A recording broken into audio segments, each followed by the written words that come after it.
Halo, selamat berjumpa kembali di pertemuan yang ke-8 untuk ANT 2, baik yang reguler maupun yang asinkronus, ya.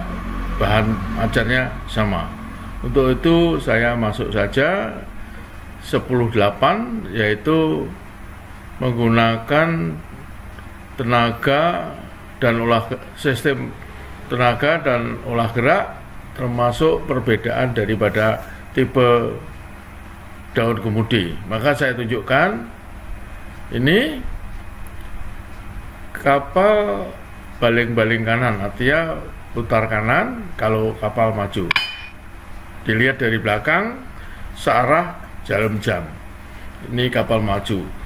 Maka pivot point-nya ini kaitannya dengan pivot point ke depan. Pivot point ini adalah titik putar daripada kapal itu pada waktu kapal berputar. Ya, ini dengan adanya baling-baling putar kanan, maka kecenderungannya kapal akan ke kiri, haluan akan bergerak ke kiri. Karena apa? Dayungan daripada daun baling-baling ini yang di atas dengan ketika yang di bawah kuat yang di bawah. Yang di atas dorong ke kanan sehingga badan kapal ke kiri, yang di bawah mendorong ke kiri sehingga badan kapal mendorong ke kanan. Jadi yang atas dengan yang bawah, karena yang bawah lebih dalam, lebih kuat yang bawah. Sehingga ketika kapal maju, buritannya cenderung ke kanan, haluannya cenderung ke kiri. Tapi mengapa kapal bisa lurus? Ya karena ada kemudi. Kemudi inilah yang mungkin kapal jalannya lurus. Sebenarnya kalau tidak ada kemudi, kalau putar kanan, baling-baling putar kanan, kapal akan cenderung ke kiri. Kira-kira demikian menurut teori. Ya, jadi ini digerakkan maju. Titik putarnya di depan,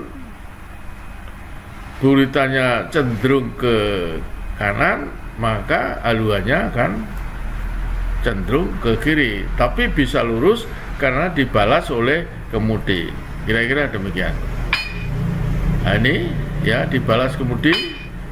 Ya, kemudi asal kapal lari ke kiri, kemudi kanan, maka akan lurus kembali. Kira-kira begitu proses terjadinya mengapa kapal jalannya lurus, ya karena adanya kemudi.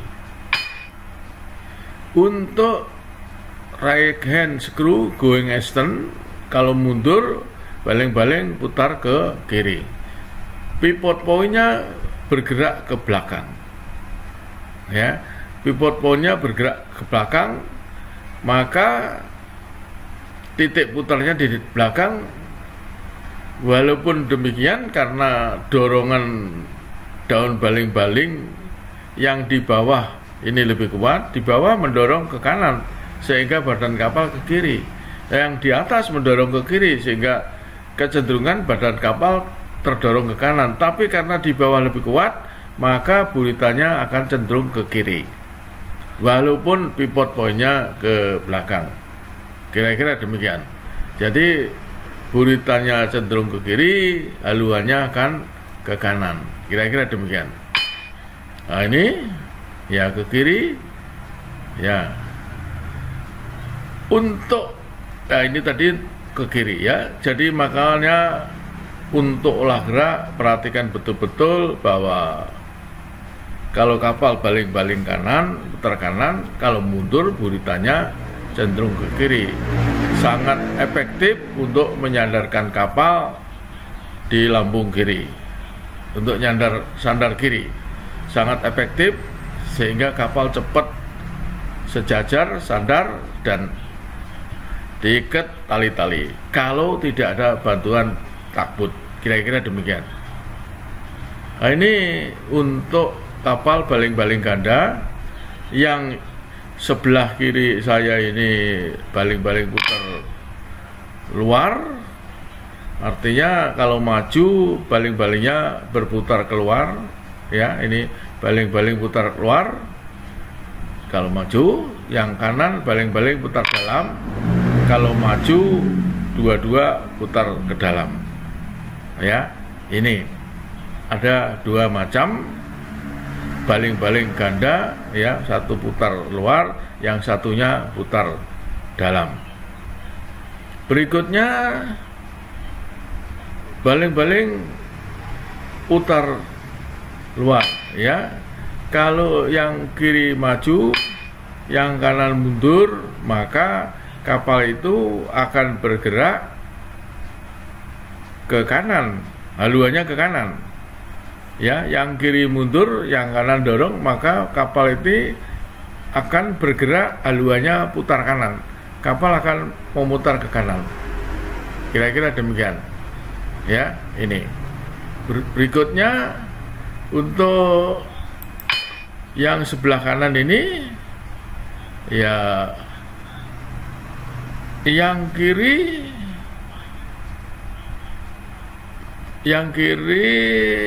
maju, yang kanan mundur, ya, maka kapal juga akan mutar ke kanan, sama dengan itu. Apalagi kalau ditambah boot thruster dorong ke kanan, sudah pasti akan lebih cepat berputar. Maka pola gerak di kapal yang berbaling-baling ganda ini ya tentunya agak lebih mudah dibandingkan yang baling-baling tunggal kalau tanpa bantuan tugboat. Kira-kira demikian. Nah, ini beberapa perbandingan mengenai kapal tanker. Ini kayaknya ULCC, ya, ini PLCC, ini panjangnya, ini lebarnya, ini syaratnya. Mesinnya turbin, ya. Kapal ini, ya. Jadi dari apa namanya, perbandingan ini untuk menunjukkan bahwa besar kecil kapal tidak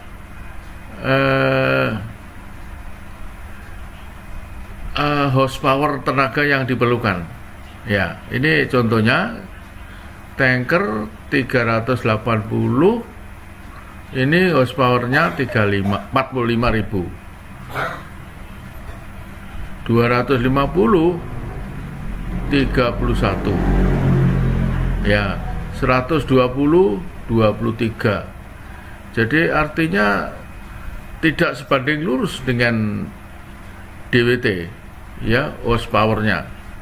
Ini saya kutip dari internet. Ya, ini kapal curah sama juga. Jadi tidak mesti 2 kali 3 kali lipat, ya, horsepowernya. Ini menurut catatan yang ada. Ya, tentunya ini bukan tanggung jawab para nakoda atau siapapun yang olah gerak kapal. Ini tentunya oleh para owner untuk menentukan apabila membeli kapal tentunya. Ya, ini tidak perlu saya perpanjang lagi ceritanya. Hanya saya akan menunjukkan ini. Ya, ini bermacam-macam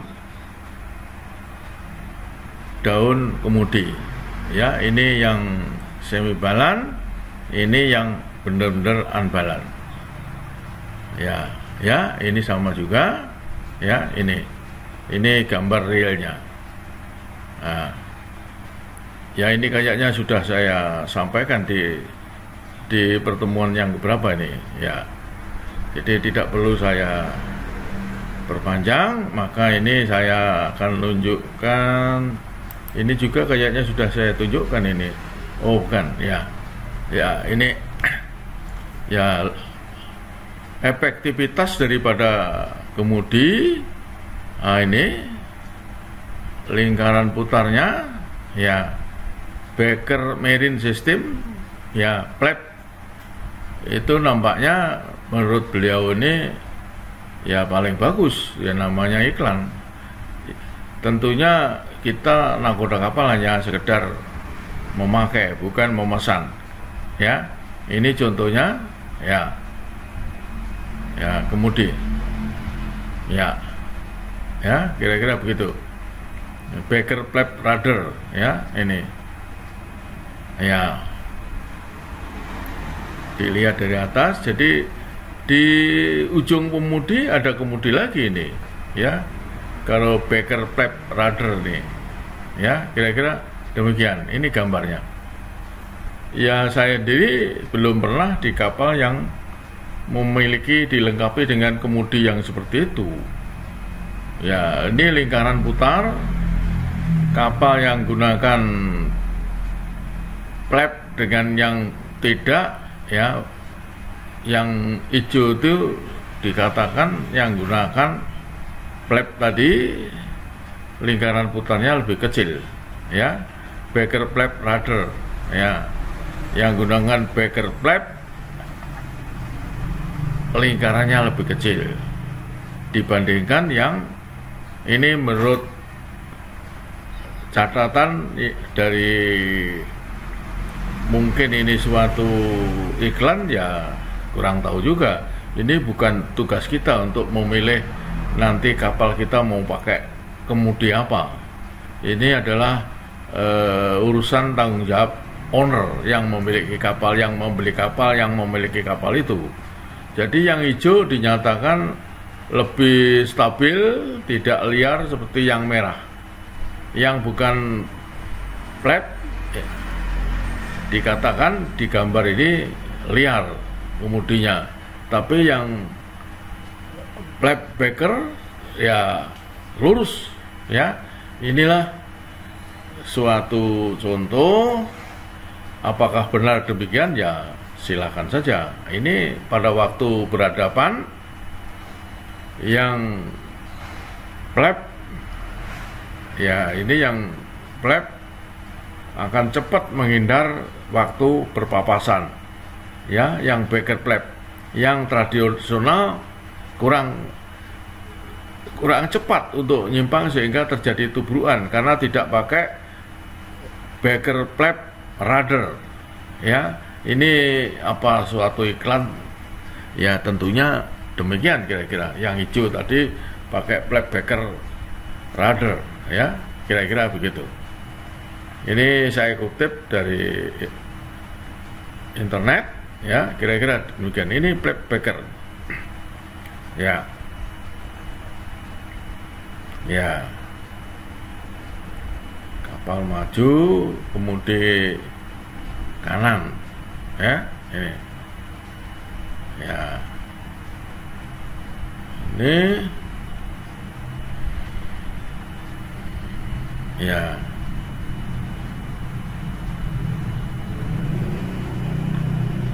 Jadi iklan bahwa yang hijau ini lebih baik karena menggunakan flap Baker rudder. Ini menurut, ya, ini sekedar iklan, ya bisa-bisa saja, ya. Ini, ya, ini bagian-bagiannya, ya, ya. Ini bagian-bagian dari Baker flap rudder tadi, ya. Kemudi yang paling bagus menurut ini, ya, kira-kira gitu, ya. Oke, ya, Baker flap rudder, ya, ini. Jadi nanti ada perbandingannya dari lingkaran putar. Lingkaran putar makin kecil berarti mantap kemudi itu.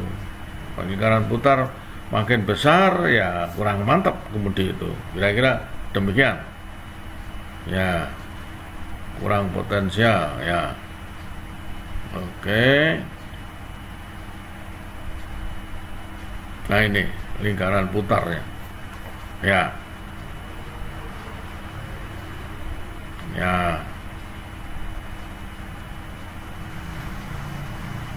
Ya, Baker Marine System, Ya, tentunya memang ini saya sebutkan tadi bukan urusan kita mengenai backpacker ini adalah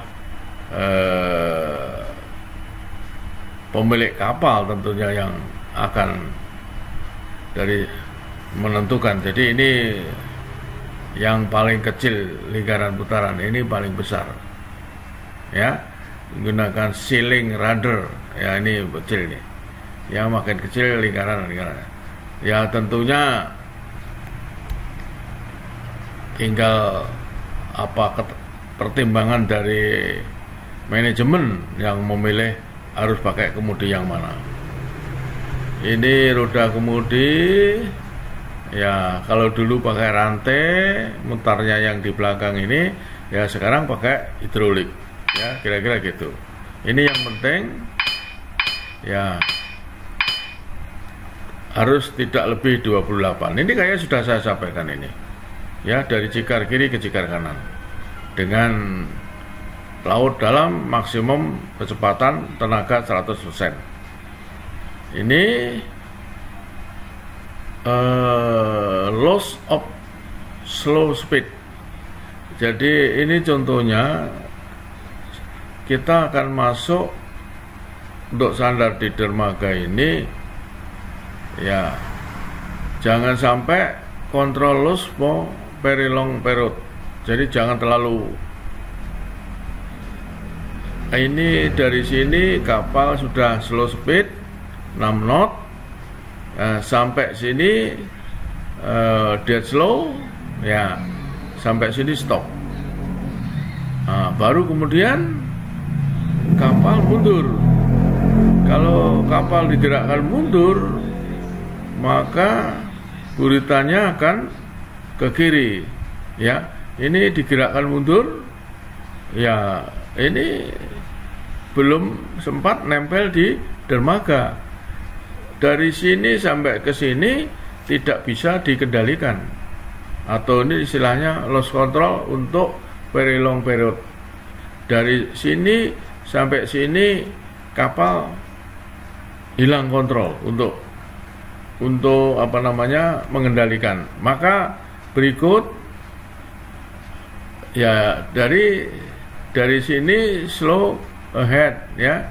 Kalau ini sejak ini kapal ya sudah stop ya, stop, kemudian tidak makan ya, maju lagi, istilahnya di kick, baru dikembalikan dead slow di haluan ini ya. Ini kapal liar lagi, mesin digerakkan maju, di kick ahead lagi, sehingga sampai sini masih terkendali.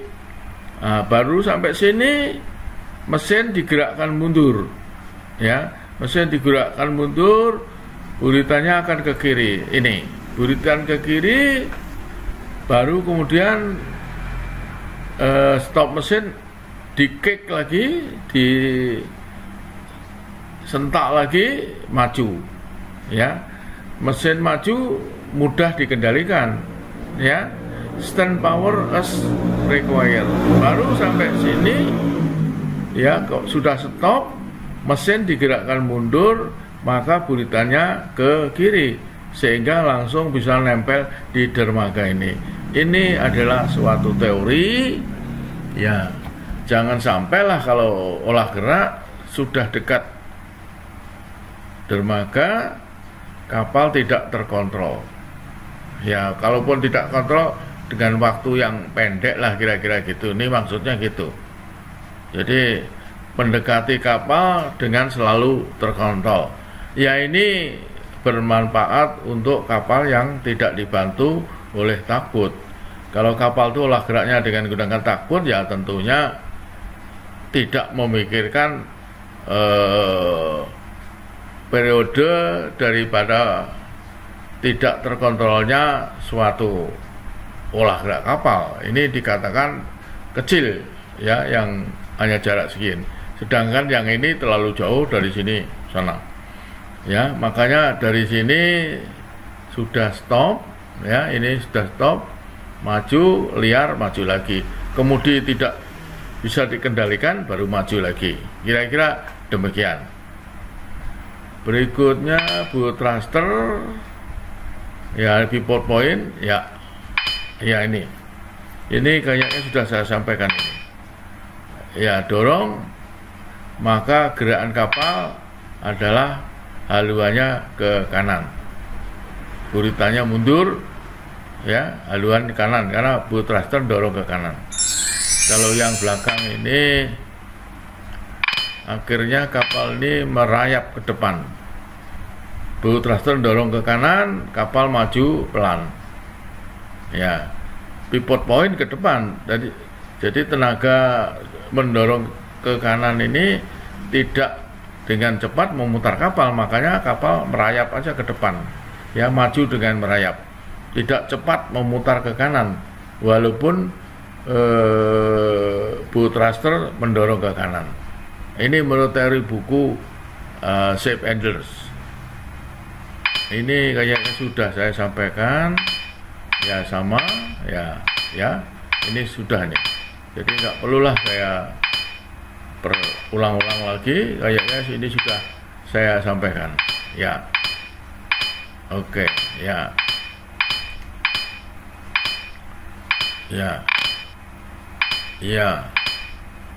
Sejajar ya yang ini. Nah, pivot point ke belakang, haluannya didorong ke kiri, buritanya sebenarnya ke kiri, makanya ini sejajar ya, bergerak sejajar. Untuk yang kanan, nah, ini haluannya didorong ke kiri, buritanya ke kiri, maka kapal ya bergerak ke kanan. Ini tadi sudah saya tunjukkan ini, jadi tidak perlu nih, ya ini kayaknya sudah juga, tidak perlu ini, ya ini juga yang boot thrusternya di depan sudah saya tunjukkan kayak ya tack longside, ya ini maju didorong, ya apa yang terjadi, kapal bergerak ke samping sejajar, ya yang sebelah kanan, ya mesin maju, takbut dorong di belakang, apa yang terjadi, mudah sekali untuk berputar ke kanan haluannya, ya kira-kira begitu. Nah, sekarang yang belakang mundur didorong, ya sejajar ini kalau gitu, ya ini. Nah, ini juga mundur, depan didorong, maka lebih cepat depannya ke kiri, ya ini. Oke. Ini sama sejajar. Kalau ini tidak sama, digerakkan maju, yang ini momennya sampai sini, yang ini ke sini, tenaganya sama 20, maka kuat yang belakang. Jadi haluannya ke kiri, buritanya akan ke kanan, yang kanan ini. Nah, ini ya akhirnya jadinya, ya kira-kira gitu. Nah, ini sama juga, ini kapal gerakan mundur, pivot point ke belakang, yang di depan akan lebih kuat karena momennya lebih besar dari sini sampai sana. Yang ini dari sini ke sini, maka kapal haluannya cenderung ke kanan. Ya walaupun tidak ditarik takbut pun, kalau mundur buritanya cenderung ke kiri, haluannya ke kanan. Apalagi ditarik dengan takbut akan lebih kuat. Untuk yang sebelah kanan mundur juga, ya yang depan maju pelan, mungkin ini hanya 6,7 ton, yang belakang maju penuh. Apa jadinya? Akhirnya jadinya kapal sejajar bergerak ke samping, ya ini momennya sama 800, yang belakang juga 800, ya 20 kali 40 jaraknya dari sini ke sini, dari titik ini sampai sini 40, yang di depan dari sini sampai sana jaraknya 120. Tetapi ini di sini walaupun jaraknya jauh, majunya mungkin ini dengan tenaga maju pelan, yang belakang maju penuh, maka hasilnya adalah kapal bergerak ke samping dengan sejajar semula. Kira-kira begitu. Saya rasa untuk pertemuan ini saya akhiri sampai di sini, sampai bertemu di pertemuan berikutnya.